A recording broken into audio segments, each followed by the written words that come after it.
आओ मित्रों, तुम्हारा स्वागत है। मेरे मित्रों, मैंने कहा था कि मैं तुमसे तुम्हारा परिचय कराना चाहता हूं, तो आज इसी परिचय का अवसर है। कृपया ध्यान दें, क्योंकि यह सरल शब्दों में बड़ी गंभीर बात है। यह अनंत संसार क्या है, क्यों है और किसके लिए है? यह बनता है, रहता है और मिट जाता है, और फिर से बनता है, रहता है, मिट जाता है।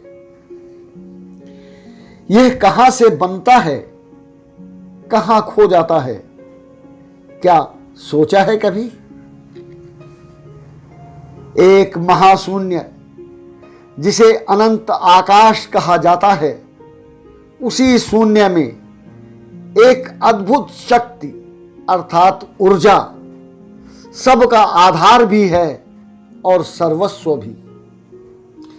इसी से सारा जड़ चेतन रूप संसार उत्पन्न होता है और एक दिन इसी में खो जाता है। इस ऊर्जा का जो सर्वोच्च, परम और सर्वोच्च रूप है, वही तुम हो। सारे जीव जंतुओं, वनस्पतियों, पशु पक्षियों अर्थात थलचर, जलचर एवं नभचरों में सर्वश्रेष्ठ,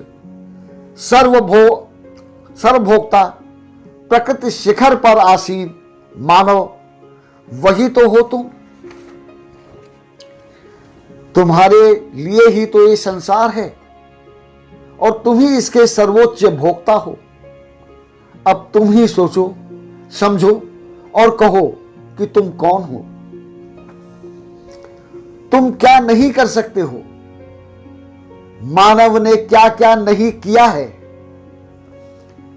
और ऐसे में मैं तो किंचित संकुचित सी तुम्हारी चाहतों की बात कर रहा हूं, तब वो पूर्ण क्यों नहीं होंगी, कैसे नहीं होंगी? मेरे प्रिय मित्रों, अपने लिए ही, अपनों के लिए ही, अपने ही जीवन और संसार के लिए ही स्वयं को समेटो, सहेजो, एकाग्र करो, प्रयास करो, सफलता मिलेगी, अवश्य मिलेगी।